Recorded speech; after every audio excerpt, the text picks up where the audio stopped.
Qué bueno es juntarnos de vuelta, hermanos, y saber que en el nombre del Señor la iglesia está reunida y pronta para un estudio más, la predicación de la palabra del Señor. Oremos.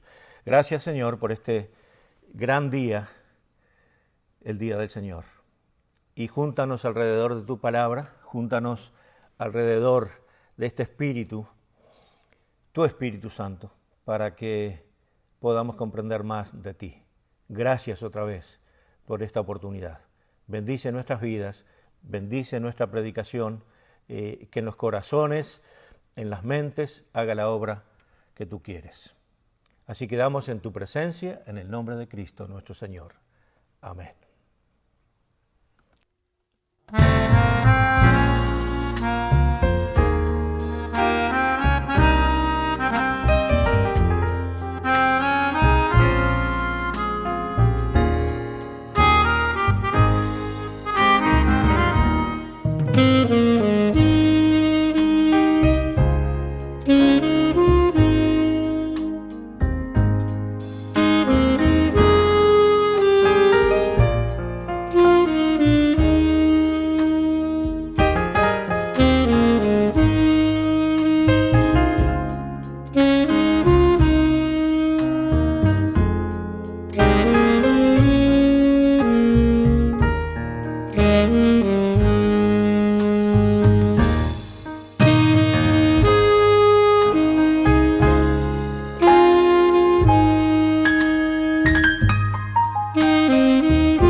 Queremos arrancar esta semana, comenzar una nueva semana, definiendo algunas cosas.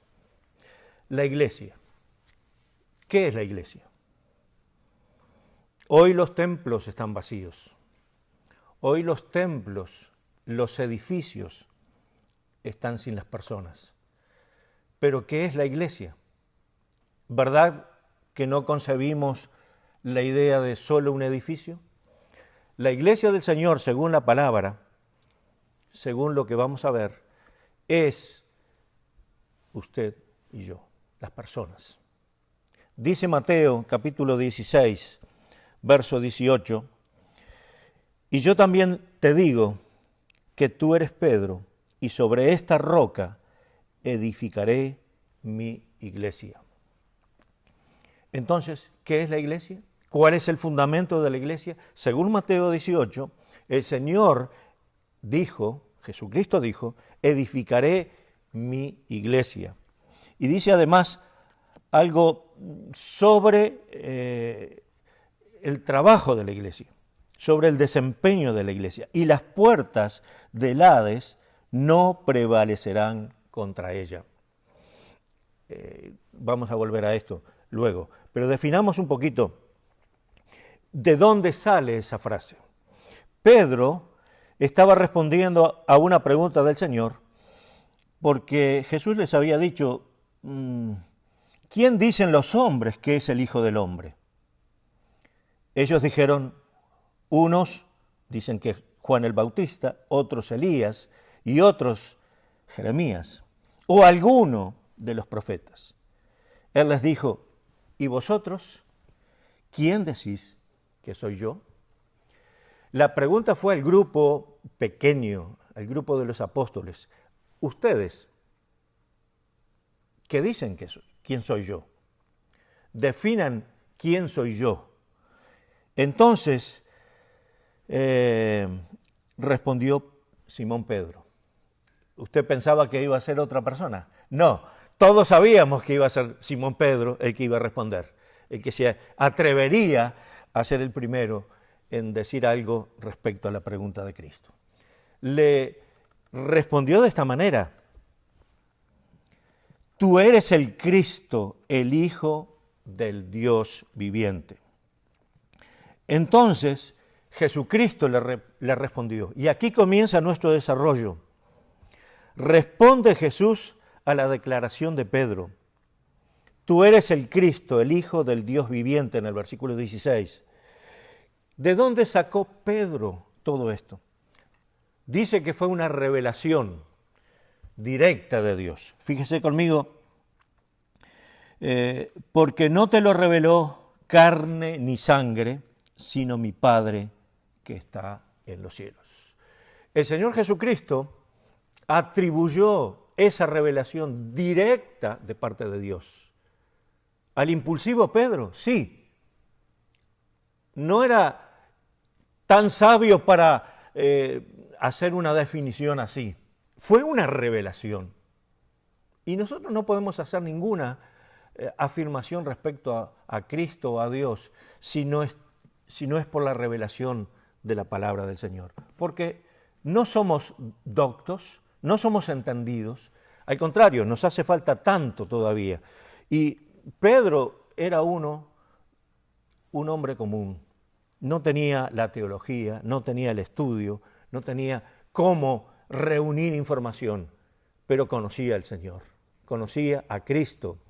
Y ese corazón preparado hizo que Dios le revelara y su mente y corazón exclamó, tú eres el Cristo, el Hijo del Dios viviente. Muy bien.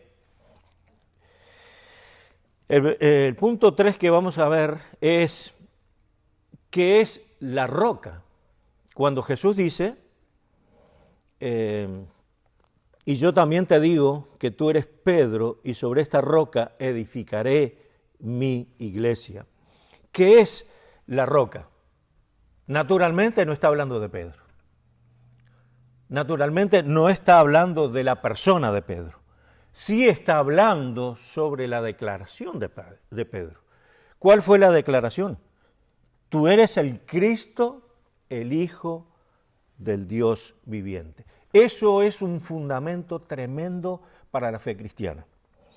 Que nosotros tengamos como base de nuestra fe, como base de nuestra esperanza, la roca de la declaración de Pedro. Tú eres el Cristo, el ungido, el Salvador, el Hijo del Dios viviente. Eso para nosotros es de suma importancia. No hay ninguna otra declaración, ningún otro dicho que nos pueda acercar a esa esperanza viva que es en Cristo Jesús. Cualquier otro líder está en una tumba. Cualquier otro líder mundial, reconocido mundialmente, está muerto y no volvió a la vida. Nuestro amado Jesucristo es el Hijo del Dios viviente, es el ungido de Dios, es el Cristo resucitado en el cual toda nuestra esperanza se basa. Así que pongamos la base. ¿Qué es la roca? El fundamento de nuestra fe, el cual es Cristo.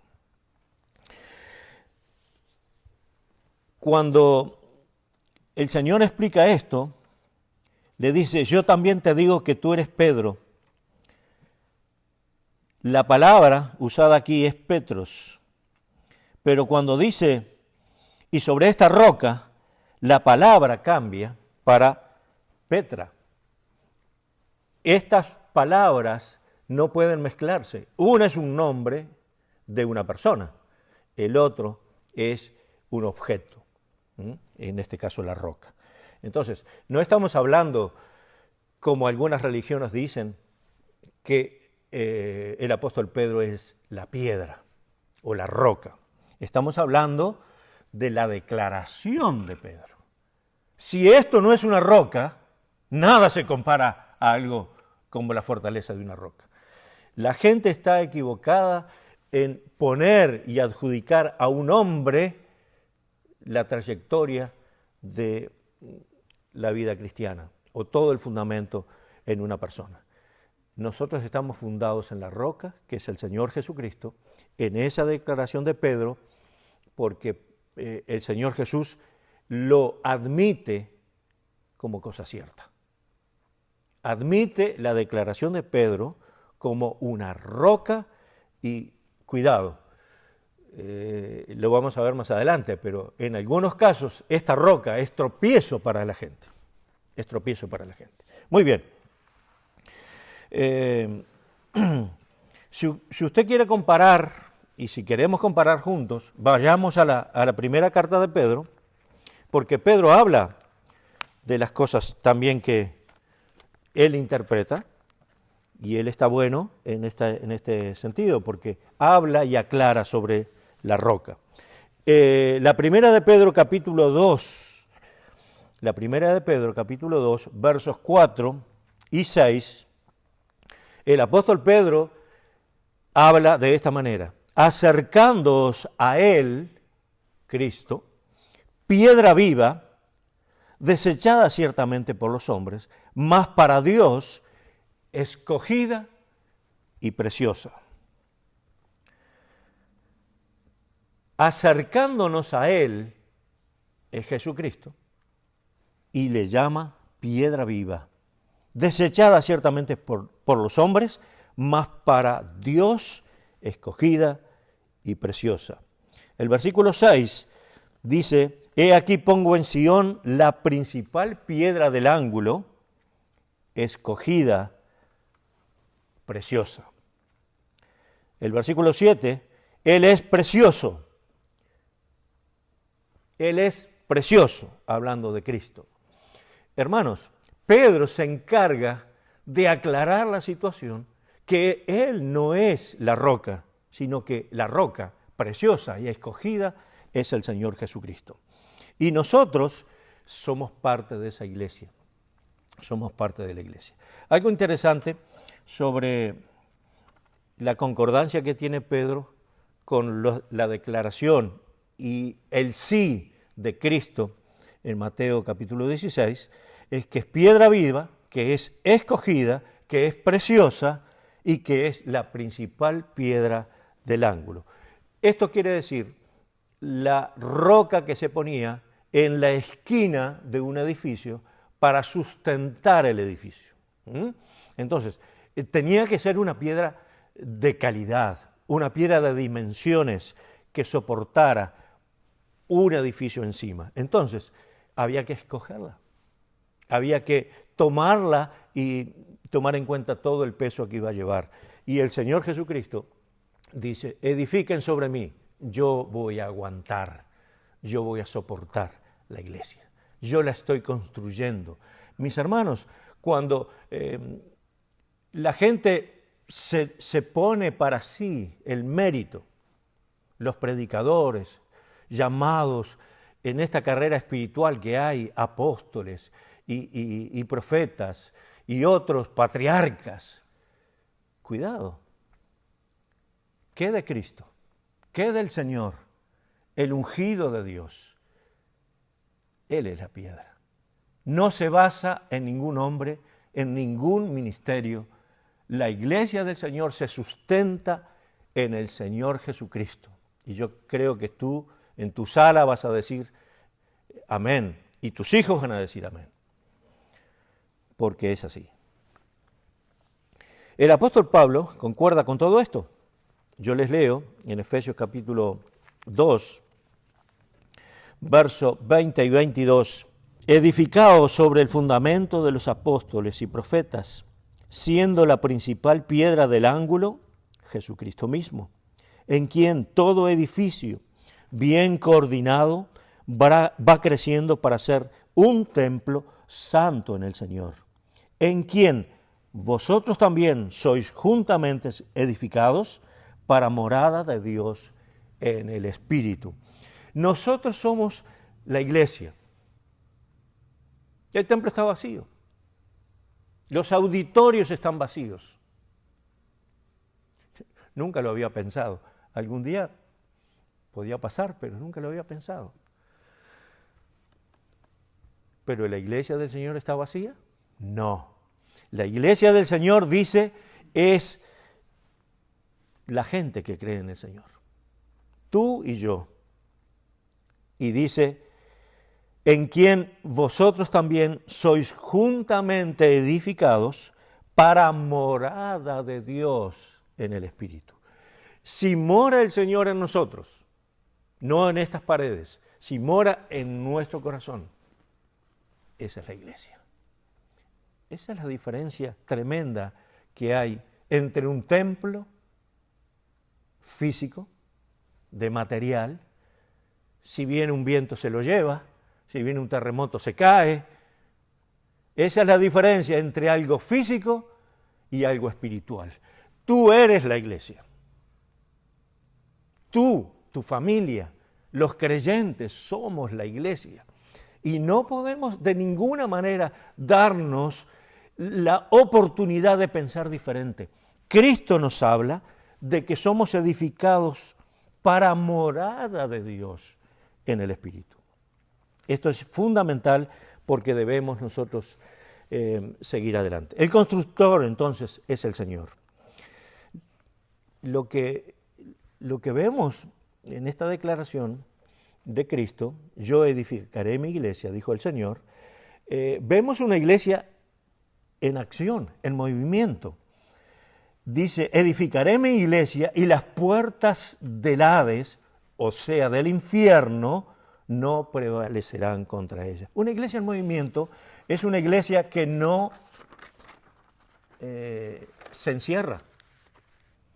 Una iglesia en movimiento es una iglesia que no está de puertas adentro, sino que está afuera. No está mejor explicado que esto. Una iglesia que se mueve es una iglesia que avanza, una iglesia que va a derrotar no solamente la maldad, el pecado, la maldad, la cultura. La iglesia del Señor va a tirar abajo todo. El avance es letal. Hoy tenemos una pandemia que nos encierra, que nos limita. Pero la iglesia del Señor no está encerrada. Inclusive el apóstol Pablo, estando preso, estando prisionero, estando en una cárcel, dijo, la palabra de Dios no está presa. Cuando nosotros nos basamos en ciertas declaraciones, como la de Pedro, tú eres el Cristo, el Hijo del Dios viviente, nos basamos también en esa roca para decir, Cristo nos dio vida, Él vive y la iglesia no está encerrada, está viva. Dice que ese avance golpeará hasta derribar las mismas puertas del infierno. Eres tú la iglesia, soy yo la iglesia. Nosotros somos los que caminamos llevando la palabra de esperanza, la luz a este mundo, la sal de la tierra.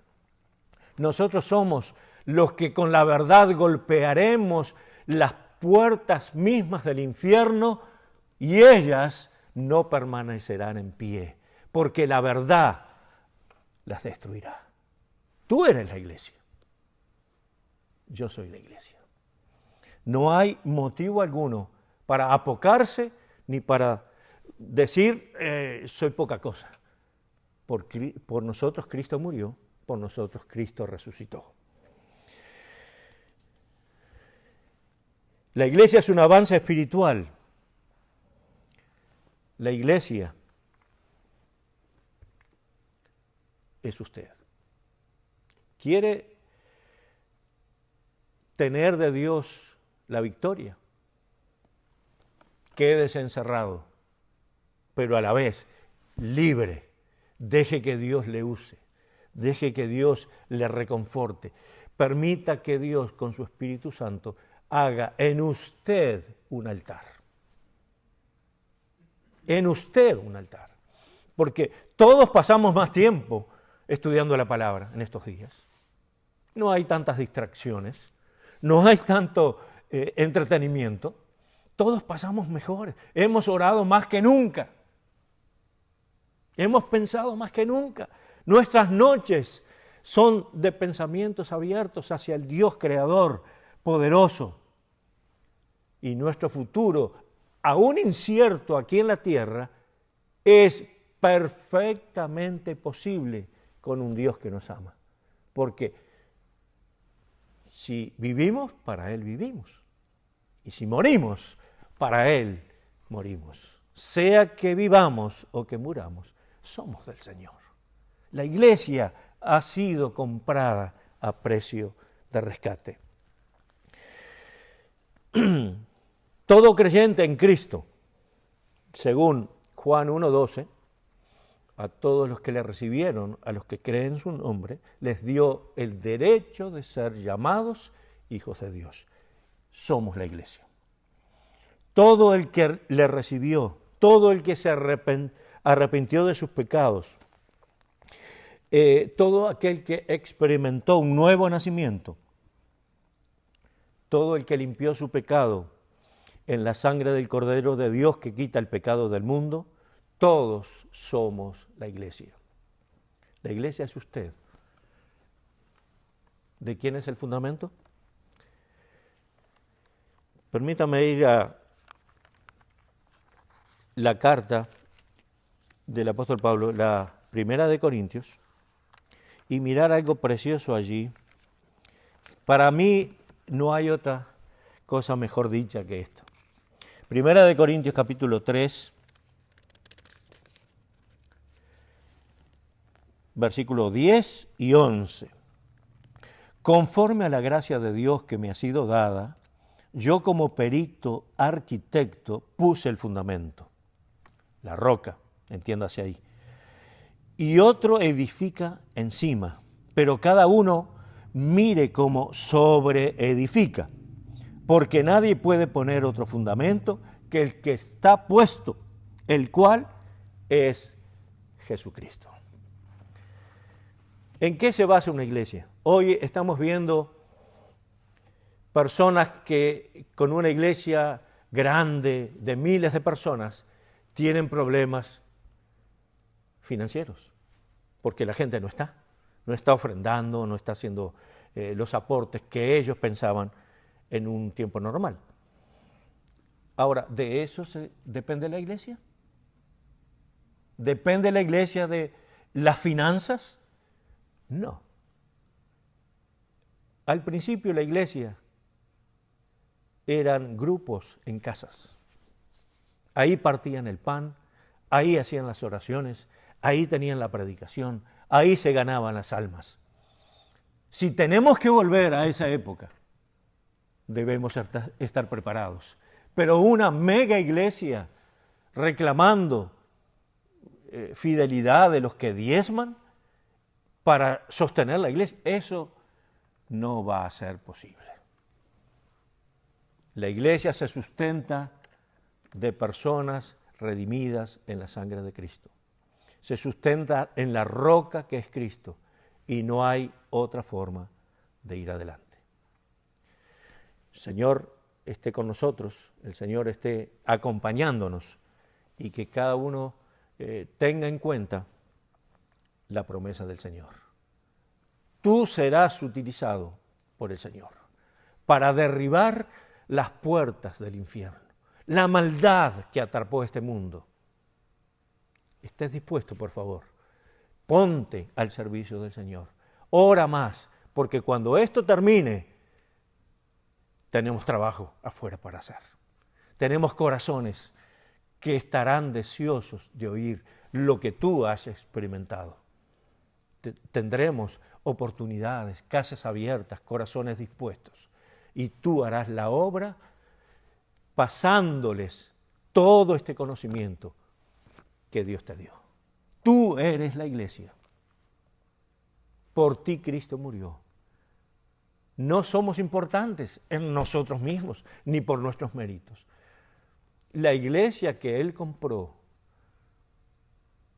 la compró con su sangre. La glorificará. Dice, será presentada a Dios como aquella rescatada por la sangre del Cordero. Es maravilloso lo que sucede con nosotros. No nos podemos contener. Queremos hablarlo, queremos decirlo, queremos que el mundo sepa. Y eso será dentro de breve. Que Dios les bendiga, que tengan una buena semana y, repito, la iglesia eres tú. La iglesia del Señor, la esposa del Señor, eres tú. Dios te bendiga. Gracias.